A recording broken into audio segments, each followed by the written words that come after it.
Vendredi 26 janvier 2024, il est 11 heures passées de presque 5 minutes. J'étais en train de faire une vidéo, puis elle a été interrompue par un coup de fil, et puis c'est peut-être le hasard qui a voulu que ça se passe comme ça, parce que j'allais rentrer de nouveau dans des conflits.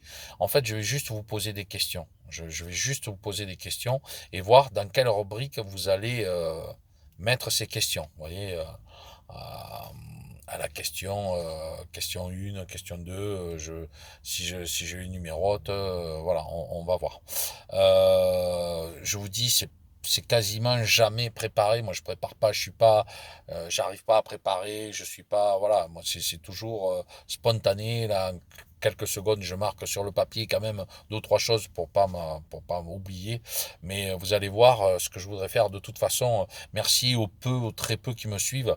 Après, visiblement, c'est pas la peine d'insister parce que bon, ça commence à me gonfler en fait. Ce qui me gonfle, c'est que tout ce que j'avais appris en 2020 et même d'autres bien avant comme Mariani que j'embrasse fort qui était au courant bien avant et encore d'autres qui étaient là dont un qui s'appelle Selam que j'embrasse fort poteau qui depuis 95 me disait perds ton temps ça sert à rien donc allez écouter ce que dit Valérie Bugot sur Révolu Droit, où je pense que nous allons passer, être obligés de passer par ce système-là, parce qu'il n'y a pas d'autre solution. Hein. Vous voyez l'armée, beaucoup attendent l'armée, mais l'armée, vous avez eu l'exemple concret de ce qui s'est passé dans la Manche. Hein. Normalement, vous avez quelqu'un qui se prétend président pour sauver un pays, l'armée l'accueille et puis le fout aux arrêts, direct tribunal international, quoi. Hein. Donc ça n'arrivera jamais. Il faut pas, maintenant, faut pas se voiler la face. C'est même l'inverse. Hein. Ils sont en train de se préparer pour aller à la guerre, c'est-à-dire qu'on est en train de vendre toutes nos armes. Enfin bon, les milliards. Vous connaissez la musique, le refrain, vous savez où j'en suis. Euh, J'avais dit que ce serait ma dernière vidéo vis-à-vis de mes positions, mais là c'est juste des questions que je vais vous poser et voir dans quelle rubrique vous mettriez ces personnages-là. Je vais vous donner vite fait un éventail de ce que je veux vous développer et à vous de me dire comment vous considérez la chose. Première chose, on va parler politique. Alors, je vais parler de trois personnages en particulier. Florian Philippot, on va aller vite. Florian Philippot, vous connaissez ma position, vous savez déjà ce que j'en pense. Quand je vous dis que c'est une opposition manipulée ou contrôlée, à vous de voir. Il n'y a pas d'autre terme. Expliquez-moi comment Florian Philippot se présente aux européennes pour sortir de l'Europe. Donc, il aurait un siège pour le Parlement européen pour pouvoir sortir de l'Europe. Expliquez-moi, je ne comprends pas. On vous parle de Bardella. Conseiller de Bardella, Laurent Alexandre. Qui est Laurent Alexandre? Je vous invite à faire vos propres recherches sur ce personnage odieux qui parlait pendant le Coco et qui prend comme référence un dénommé Harari, Schwab, Gates. Il admire Gates. À bon entendeur, salaud, comme disait mon ami Coluche. Coluche qui disait aussi si voter servait à quelque chose, il y a longtemps que ce serait interdit. Allez écouter Valérie Bugot et ses travaux et vous allez vous rendre compte que malheureusement, il avait raison. Cet homme avait beaucoup d'avance sur le temps et on se rend compte que 40 ans après, on écoute son humour. Son humour est invariable, contrairement à ce qui se passe autour de nous. Mais la politique, elle aussi, est invariable. Elle est comme le temps. Elle ne bouge pas. Et nous, on se construit là autour. Bref. Donc, Philippot. Ensuite, il y a Nicolas Dupont-Aignan. Lui, si vous lui parlez de franc-maçonnerie, il vous tourne le dos. Terminé. Je ne veux pas entendre parler. Ça n'existe pas. Arrêtez vos bêtises. Cet homme-là qui est allé toujours dans la lumière. Des gens qui faisaient du bruit dans l'opposition, mais qui à côté de ça va profiter du système et va, certes, lui, il va à tous les trucs. Au moins,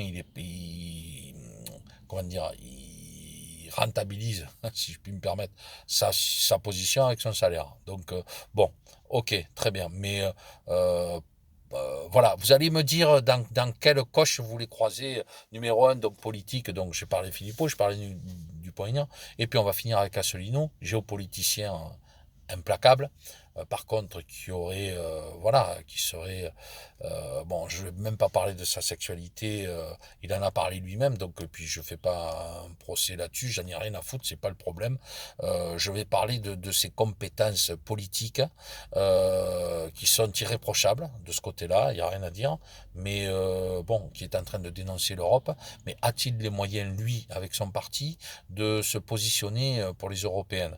Ça, c'est une question. La deuxième, quand on sait que cet homme-là n'a pas fait la moindre alliance, refusé les alliances, a été capable de vous dire dans ses déplacements, dans ses briefings, dans ses, qu'on appelle ça, ses colloques, etc. Il y avait des journalistes à quel point ils disaient cela je ne les veux pas, cela je ne les veux pas, cela je ne les veux pas, et qui a littéralement refusé l'invitation de Maître Brouza, je crois, dans une des manifestations. Hein. Bon, qui ne s'est jamais réellement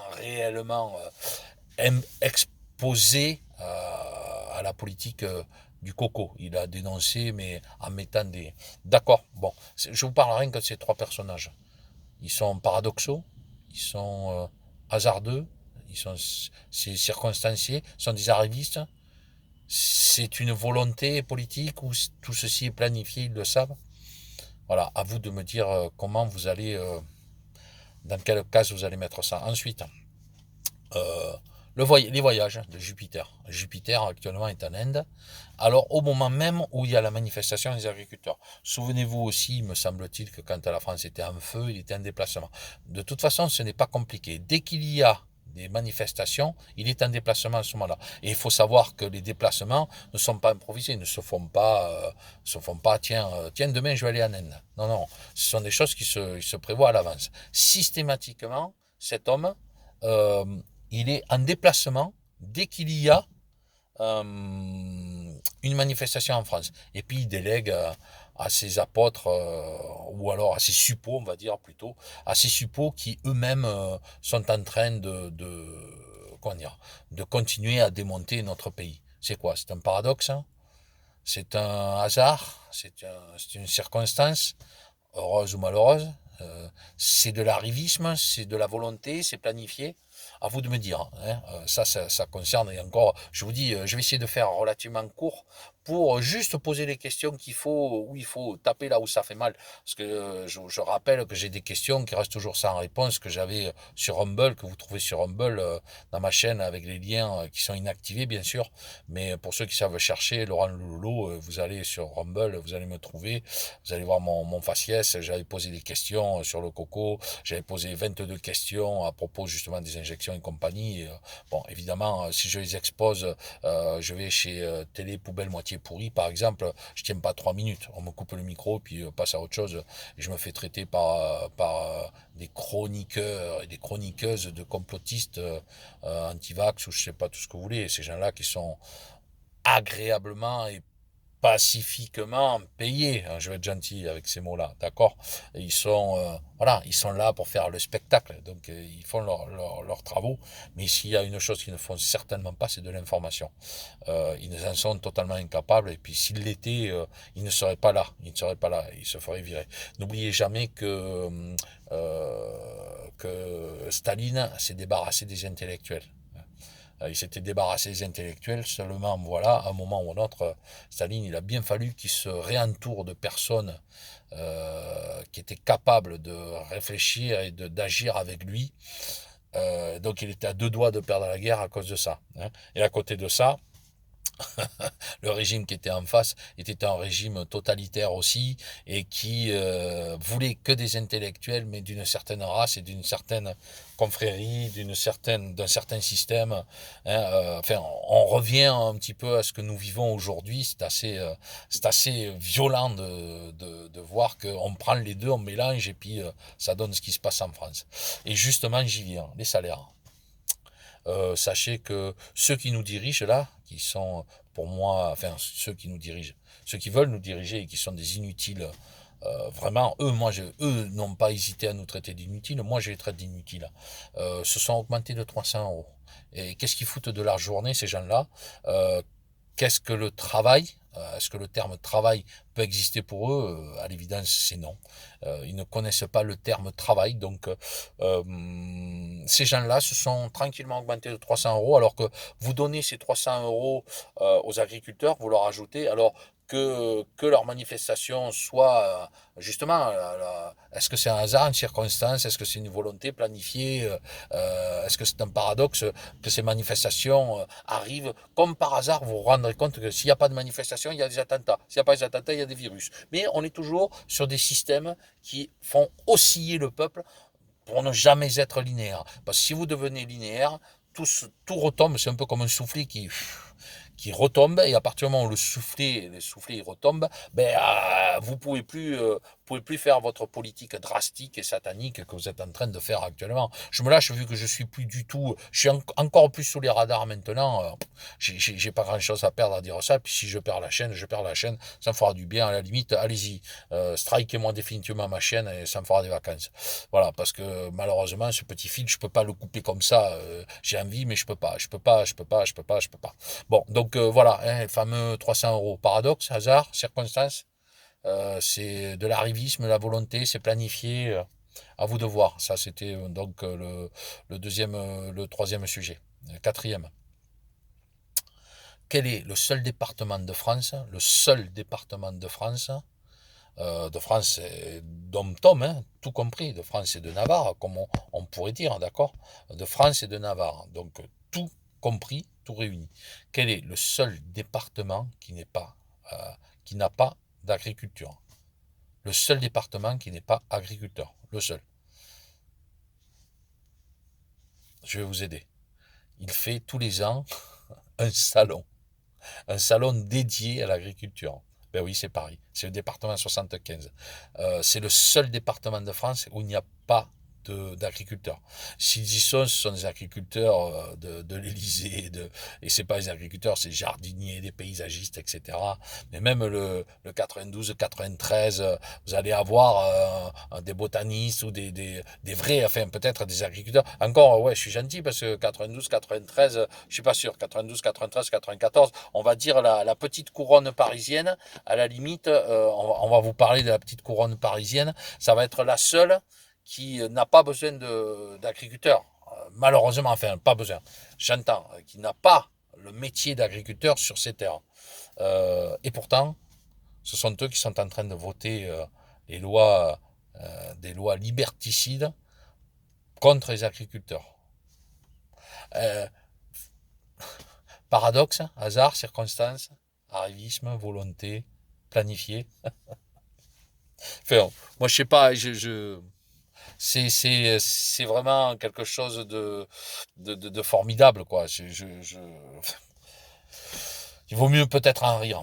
Il vaut mieux peut-être en rire. Donc, 1, 2, 3, on était sur la quatrième, je crois, hein, c'est ça, ouais, c'est ça. Là, on va passer sur 1, 2, 3, 4, on va passer sur le cinquième. Justement, cinquième avec manif, virus, attentat.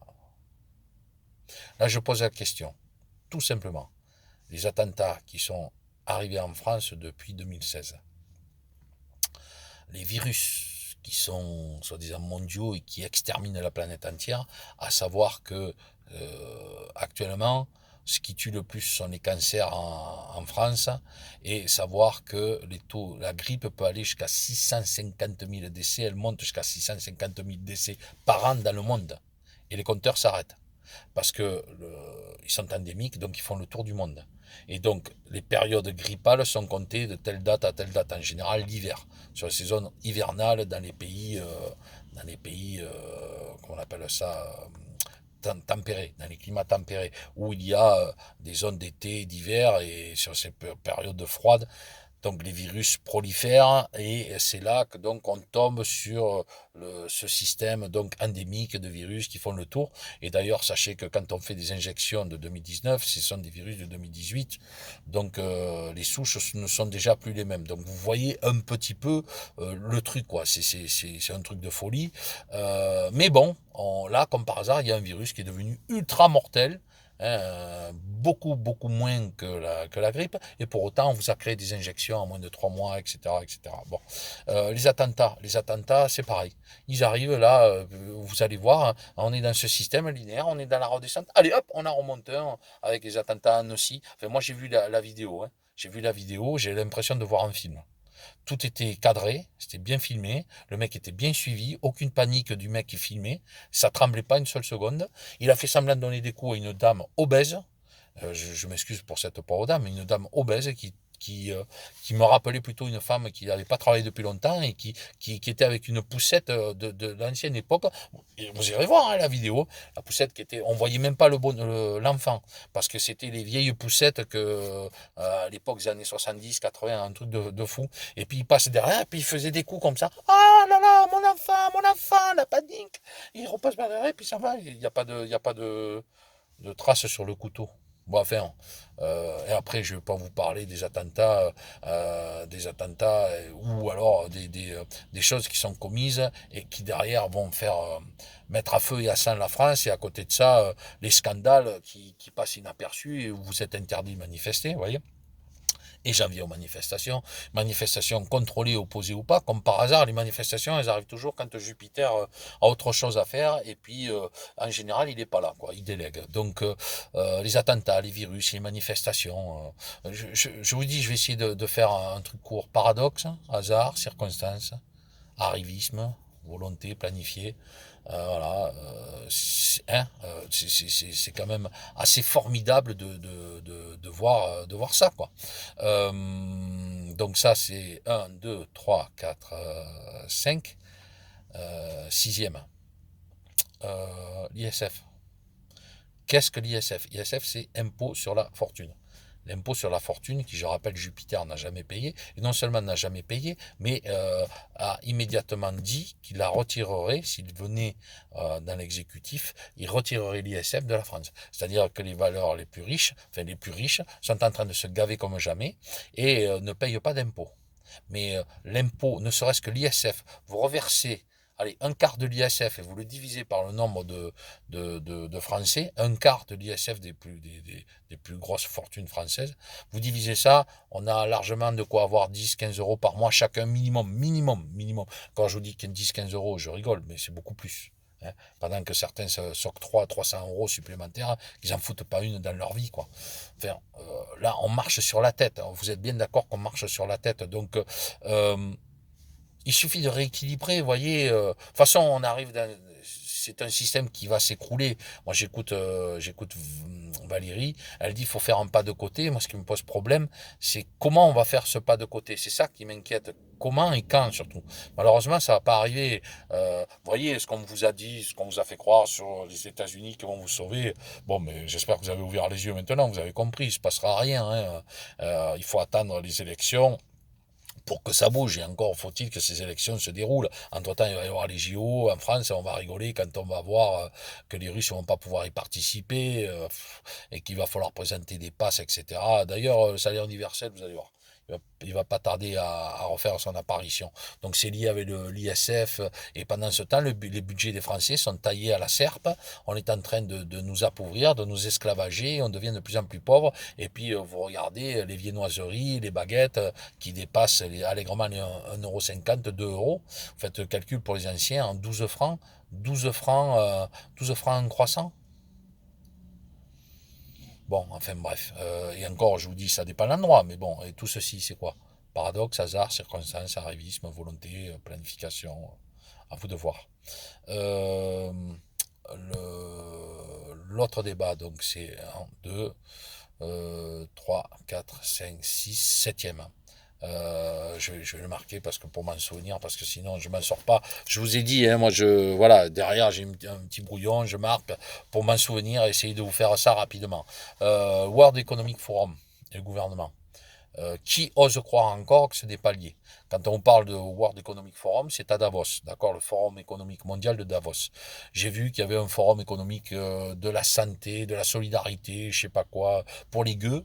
Mais pour les gueux, c'est des trucs qui sont là pour vous aider, c'est des fonds de solidarité. Là, on parle de forum économique, mais quelle économie? l'économie de quelques mondialistes dégénérés, globalistes, génistes, ou alors un forum pour le monde et pour le bien-être du monde. Hein, on vous parle de contrôler les natalités, on vous parle de contrôler les médias, on vous parle de quoi vous parle-t-on encore?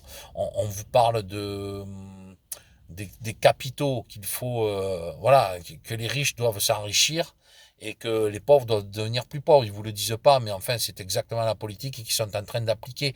Donc moi, la question que je vous pose, entre le World Economic Forum et on va rester sur notre gouvernement français, soyons un peu chauvins, c'est quoi? Un paradoxe?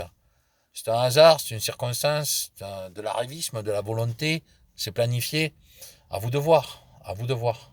Euh, Huitième, on vous parle justement des natalités. Ils veulent à tout prix faire les natalités. Il faut contrôler les natalités. Ils sont en train de le faire. Je vous rappelle que les piqûres qu'il y a actuellement sont toujours... là, depuis peu, je crois qu'elles ne sont plus en phase 3.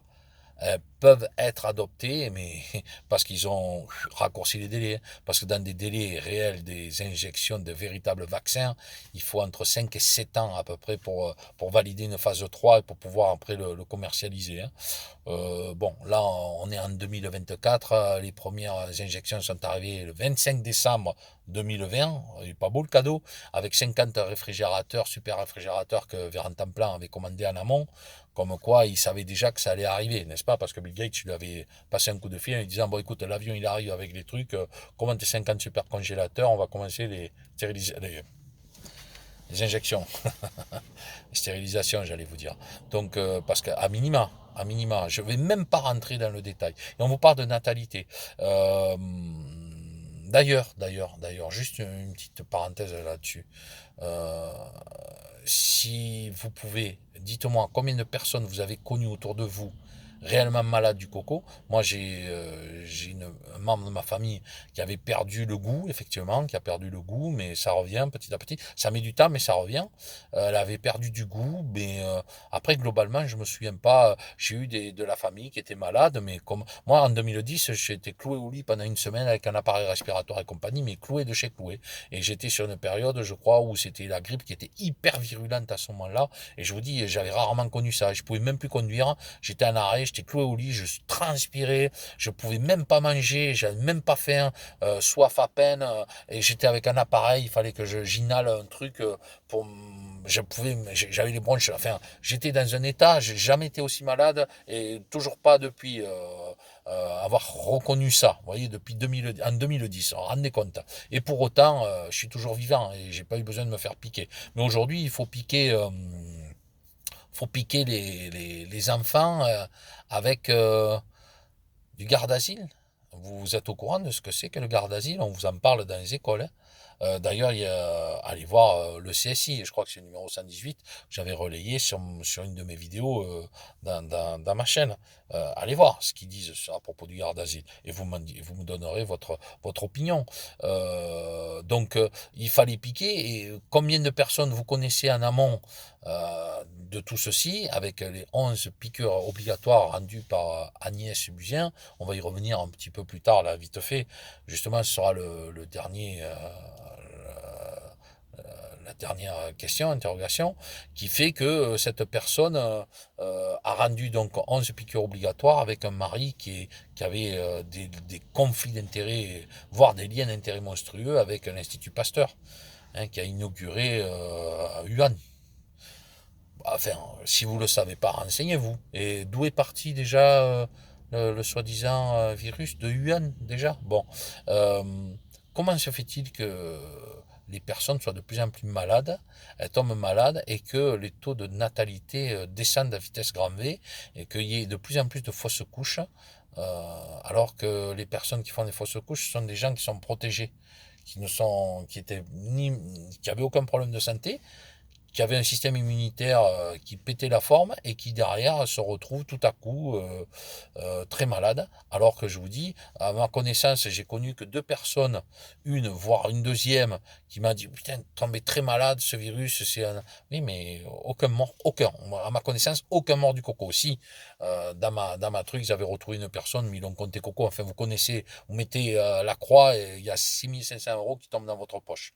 Voilà, c'est ce qui était le cas de la plupart des médecins, 75 € par injection et 6 500 € si vous faisiez une petite croix sur le décès coco. À bon entendeur, salaud, comme encore une fois disait l'ami Coluche. Mais hormis ça, moi j'en ai pas connu. Par contre, depuis, ça n'arrête pas, c'est une hécatombe.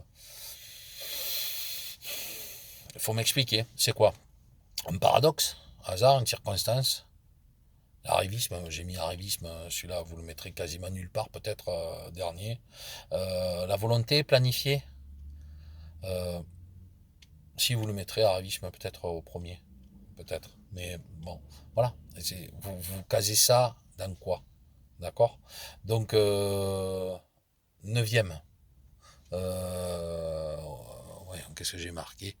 Euh, ah, qu'est-ce que j'ai marqué? J'arrive même pas. Ah oui, oui, si, oui, oui. Donc, le neuvième. Jupipi. Jupiter Macronus Truducus. Face au professeur Raoult. Euh, professeur Raoult, allez voir son CV. Voyez un petit peu le CV qu'a ce personnage. Allez voir le CV du professeur Raoult. Allez voir le CV de Jupipi qui est devenu épidémiologiste en 2021. Mars 2021, je crois, monsieur est devenu épidémiologiste. Voilà. Et lui, il donne des leçons d'épidémiologie et de virologie au monde entier. Enfin, du moins à notre pays. À notre pays, il est capable de dire que professeur Raoult est un dégénéré. Si c'est pas lui qui le dit, c'est son gouvernement. Ça veut tout dire. Si vous êtes sous mon autorité, c'est moi qui suis le responsable. Hein. Comme disait Hitler, je me porte garant de tous vos travaux. Quand il disait ça à ces médecins qui étaient en train de maltraiter ces pauvres juifs, je me porte garant de ses travaux. Néanmoins, il a fini suicidé, n'est-ce pas? Donc, et réellement, d'ailleurs, hein, j'avais retourné, j'avais fait une petite vidéo là-dessus. Il a réellement été authentifié, il n'est pas mort en Argentine. D'ailleurs, son état de santé ne lui aurait pas permis de voyager en sous-marin. Il est réellement mort dans le bunker et ça a été attesté parce que sachez que Staline était tellement paranoïaque qu'il n'aurait pas pu accepter une seule seconde que cet homme-là soit vivant. Il aurait voulu soit le juger, je pense qu'il aurait plutôt gardé pour le juger en Russie et lui foutre la honte. Vous voyez, sauf que bon, Hitler était mort après derrière, c'était une parodie. Nuremberg était une parodie parce que les Russes rigolaient finalement, parce qu'ils savaient que c'était eux qui avaient gagné la guerre et non pas les Américains, mais ils ont laissé croire que c'était les Américains qui dirigeaient, alors que sachez que en Russie, c'est pas le 8 mai 45 que c'est fêté, hein, c'est le 9 mai. Voilà, le 7 ou le 9, je sais plus, enfin, c'est pas le 8 mai 45 pour eux, la reddition, c'est le 9 mai, je crois, c'est ça, parce que c'est eux qui l'ont officiellement fêté. Voilà, donc bon, bref, 9 ou 7, enfin peu importe, c'était une parenthèse, et pour vous dire qu'aujourd'hui, voilà, on revient encore sur cette espèce d'analogisme triste, une triste analogie, mais on revient sur Jupipi, donc, qui va donner des conseils, il va se dire épidémiologiste et qui est félicité par un Attal, un Véran Templan, qui l'admire, qui disent voilà, moi j'aimerais avoir sa supériorité, son intelligence. Sachez quand même qu'il est devenu, il a passé les études pour être épidémiologiste, donc le gars, il a créé son propre conseil scientifique fait de briques et de broc avec des gens qui n'ont aucune compétence à le sujet, mais qui ont très bien été payés pour vous dire bon, mais voilà, mesdames et messieurs, bonne nouvelle, Bill Gates a trouvé une solution radicale et efficace. Bill Gates, qui d'ailleurs, je le rappelle, est le premier financeur. Il est américain, donc quand les États-Unis financent, ben lui, comme il balance du pognon aux États-Unis, donc on va dire qu'il est dans les 3 premières positions, avec la fondation Bill Melinda Gates, avec les États-Unis et avec Gavi. Voilà. les 3 premiers, c'est lui qui donne principalement du pognon. La vie, elle est pas belle. Bill Gates, qui est un champion du monde des virus. Alors lui, les virus, il faut tous les éliminer. Il n'y a qu'une seule solution, les injections. À bon entendeur. Voilà. Et donc, Jupipi, lui, il va obéir aux ordres de cette mécanique de cet ordre, de cette OMS. J'ai appelé l'oligarchie manipulatrice sataniste, parce que regardez aussi Gabriel Sus, là, d'où il vient. Regardez. Moi j'ai inventé. Pareil, ça vous le retrouverez dans ma vidéo qui dure 2 heures sur Rumble où j'ai fait une petite chronologie depuis l'élection de Jupiter où une semaine plus tard ce type-là a été nommé à l'OMS et qui ne fait pas un seul discours sans remercier Bill Gates parce que d'ailleurs sur la plupart des bulletins de salaire il y a le petit encadré Fondation Bill and Melinda Gates. Voilà, mais ça, c'est moi c'est gratuit, cadeau. Je vous dis, je sais plus qui c'est qui vous dit ça, c'est Salim, cadeau, c'est pour vous, je vous l'offre. Voilà, donc ça c'était la question entre Jupiter et Raoult, en qui auriez-vous confiance? D'ailleurs, quand vous écoutez le professeur Raoult, moi j'ai écouté les 2 fois 4 heures d'intervention quand il s'est retrouvé face à la truc. Il n'y a pas un. Mais, professeur, nous regrettons que vous n'ayez pas d'éminents scientifiques face à vous. Mais pourquoi ils n'étaient pas en face de lui? Parce qu'ils savaient très bien qu'ils avaient tort. Ils a tous envoyé bouler, mais d'une force phénoménale. Donc, en fait, c'est un peu comme si on allait dire à Didier Deschamps ou à Fabien Galtier comment préparer votre équipe de foot ou de rugby. Non, mais enfin, je veux dire, qu'on aime ou qu'on n'aime pas Deschamps, regardez le palmarès qu'il a donné à l'équipe de France de foot. Qu'on aime ou qu'on n'aime pas Galtier, regardez le palmarès qu'il est en train de faire l'équipe de France de rugby. Donc, vous trouvez meilleur? Ok, mais alors, s'il y a meilleur, ce sont des gens qui vont être à la compétence. Un mec comme Zidane pourrait peut-être se permettre de donner des leçons à Didier Deschamps. Peut-être. Je dis bien peut-être. Mais par respect, il ne le fera pas. Parce que ce sont entre, là, des élitistes du sport. D'accord? Mais là, on vous parle de chroniqueuses qui sont capables de vous envoyer bouler un Raoult et qui vont aduler un président qui est en, enfin un président, moi j'ai jamais appelé président, épidémiologiste qui est en train d'enterrer de notre pays. Enfin voilà quoi, moi ça c'était juste dans quoi vous mettez tout ceci là, Jupipi face à Raoult, c'est quoi? C'est paradoxe, hein, c'est un hasard, une circonstance, hein, c'est l'arrivisme, une volonté planifiée. Alors vous pourrez mettre plusieurs, hein, vous pourrez dire ben à la 10, moi je vais te mettre ça, ça et ça. Vous pourrez le faire dans vos commentaires. Tiens je te mets ça, tiens ça, ça, je t'ai mis. De toute façon les mots vous allez les retrouver dans l'entête de ma vidéo. Et le dernier sujet. À propos c'est ce que j'avais marqué, oui c'est ça, à propos de l'armée, euh, à propos de l'armée et de sa potentielle révolte. On vous dit, oui, oui, il va y avoir un mouvement de l'armée, laquelle? Je pose une question, laquelle? Française? Européenne? Otanesque? Russe? Américaine? Donc on revient à l'OTAN ou l'ONU. Je vous pose la question, moi. Comment se fait-il, oui, c'est bien ça, comment vous pouvez adhérer au fait qu'il y a une armée qui est en train de se préparer? D'ailleurs, un coup d'État, on le dit, ne s'annonce pas, il se fait. Je me souviens que Rémi avait présenté des vidéos avec je crois que c'était Régis, le mec, ouais, ben, je vous assure, ouais, oui, mais on attend encore. Il y avait un autre là qui venait, ces vidéos, une personne d'un certain âge, et qui appelle à des gens pour faire une révolte et compagnie, on attend encore. Moi, vous me dites qu'est-ce que je dois faire, mais moi, je vous assure hein, que si je suis pas tout seul, si j'étais dans d'autres, et puis j'ai d'autres chats à fouetter malheureusement, mais si j'étais dans d'autres circonstances, croyez-moi, je ferais partie des premiers à y aller, à dire bon, mais ok, on va le faire. Bon, tant pis, je vais mourir, mais tant pis, mais au moins je vais mourir dignement, et peut-être qu'un jour, j'aurai droit à une petite, voilà, une petite stèle ici, est mort, machin, pour la France. Va savoir, j'en sais rien, mais je cherche pas la gloire, je cherche pas la preuve, je suis même pas entendu ou je suis pas aidé mais je cherche à comprendre et à voir le raisonnement qu'ont les autres en opposition, en vous disant, dans mon côté à moi, ne t'inquiète pas, ils vont tomber, c'est prévu, ça va s'écrouler, l'armée va. Mais quelle armée? on vous parle de l'armée des États-Unis, j'espère que vous avez compris qu'il ne se passera rien dans les élections. Donc d'abord, il faut balayer devant sa porte avant de s'occuper de celle du voisin. Vous êtes d'accord avec moi? Donc comment voulez-vous que l'armée américaine, potentiellement sous les ordres d'Obama, va venir faire du nettoyage alors qu'ils sont en train de faire la guerre à la Russie?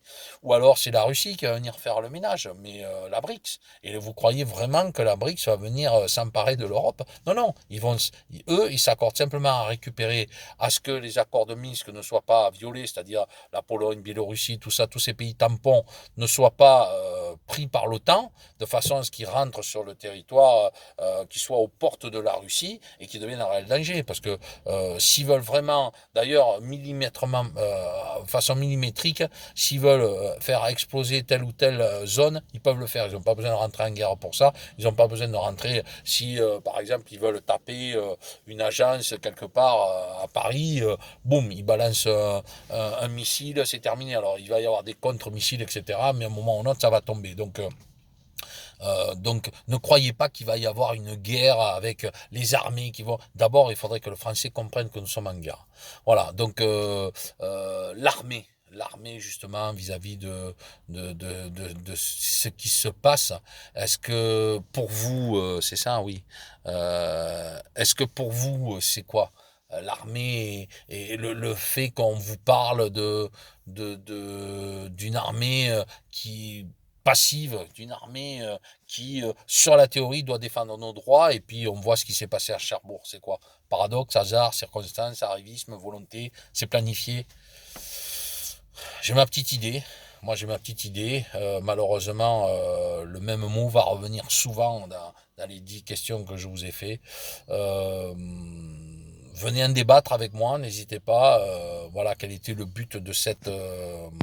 pardonnez-moi en même temps. Quel était le but de cette vidéo? J'espère que ce format vous aura plu. Il vous aura peut-être permis aussi de vous positionner plus précisément sur chaque sujet, des sujets qui me tiennent à cœur, parce que je bouillonne intérieurement, je bouillonne, et je vous dis, je bouillonne tellement que ça me saoule, quoi. En fait, ce qui m'échappe,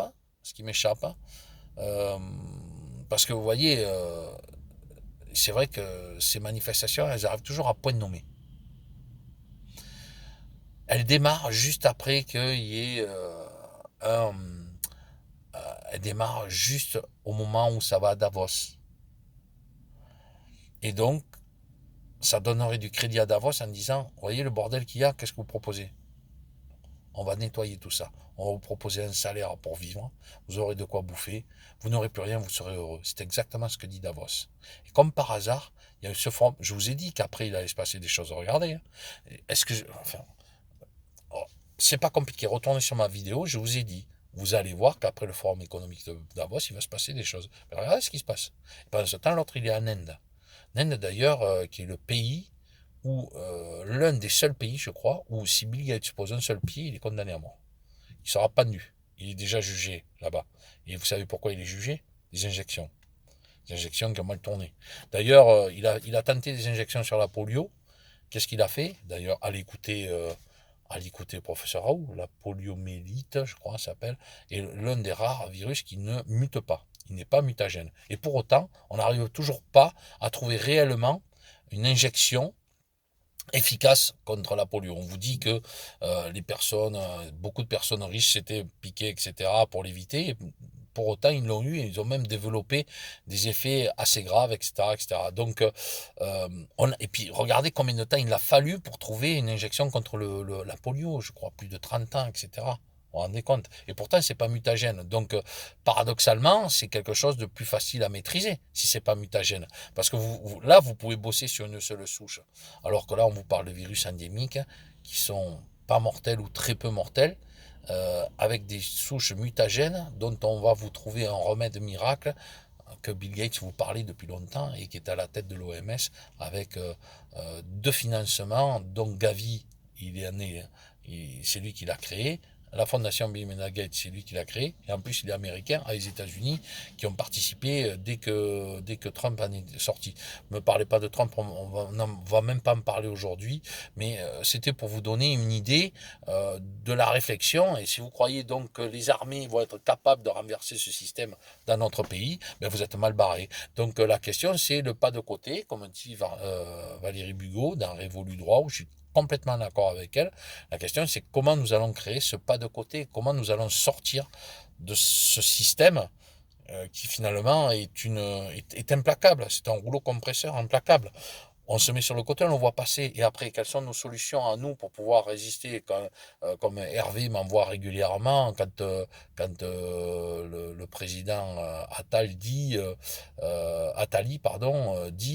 que il y aura une catégorie de population qui sera, en fait, c'est nous qui ne sommes ni piqués ni etc. On ne sera pas malheureux, mais nous serons des nomades, mais on aura accès à rien, quoi. Il le dit, hein. On aura toujours la possibilité de manger, on va bouffer de plus en plus de la merde, puis vous regardez quand vous voulez investir, vous voulez vraiment acheter de la bonne nourriture, vous ramenez un caddie à 150 euros, 1000 francs, un caddie à 1000 francs, pour pouvoir bien manger. Donc je crois qu'il l'a dit, et puis moi je finirai en vous disant que Sarkozy avait dit rien ne pourra arrêter ce qui vient, le nouvel ordre mondial, rien. Alors, on vous dit qu'il est mort déjà dans l'œuf. Ok, ben démontrez-le-moi, prouvez-le-moi, prouvez-moi qu'il est mort et prouvez-moi qu'il y a des actions concrètes qui se passent à côté et qu'il n'y en a aucune qui rentre dans les cases que je viens de vous donner. Voilà, aucune, s'il vous plaît. Voilà, allez, je vous embrasse et puis je vous dis à très bientôt et n'hésitez pas à participer vivement. Bise.